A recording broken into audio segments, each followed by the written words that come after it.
பிரபஞ்சம் நம்மோட பேசுமா? நிச்சயமாக பேசும். ஆனால் பிரபஞ்சம் வார்த்தைகளால் பேசாது. அது சில அறிகுறிகள், சில சந்தர்ப்பங்கள், நம்மோட உள் உணர்வு அது மூலமாக தான் பேசும். Angel numbers. நீங்கள் திடீர்னு கடிகாரத்தை பார்க்குறீங்க. அப்போது மணி 11:11 இருக்கலாம்.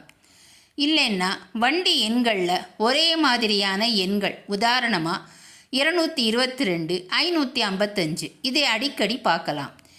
இது இந்த பிரபஞ்சம் உன்னை பார்த்துக்கிட்டே இருக்கு, சரியான பாதையில் தான் போகிற அப்படின்னு பிரபஞ்சம் சொல்லும் ஒரு அறிகுறி தாங்க இது. அடுத்து ஒரு தற்செயலான நிகழ்வு. யாரோ ஒரு நண்பரை பற்றி நினைப்பீங்க.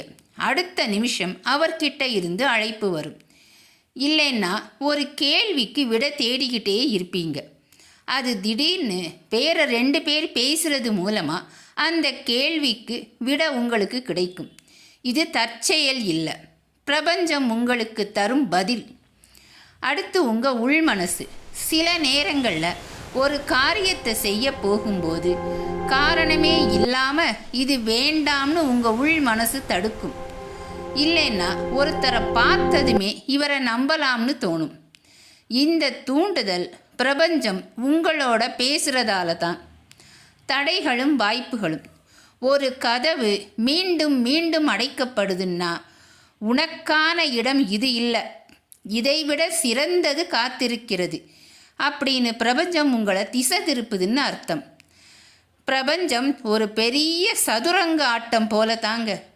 காய்களை அது நகர்த்திக்கிட்டே இருக்கும். நாம தான் அதன் போக்கை புரிஞ்சுக்கிட்டு விளையாடணும். இந்த மாதிரி பிரபஞ்சம் நம்ம கூட எத்தனையோ வகையில் பேசிட்டு தாங்க இருக்கு. நாம தான் அதை புரிஞ்சுக்கணும்.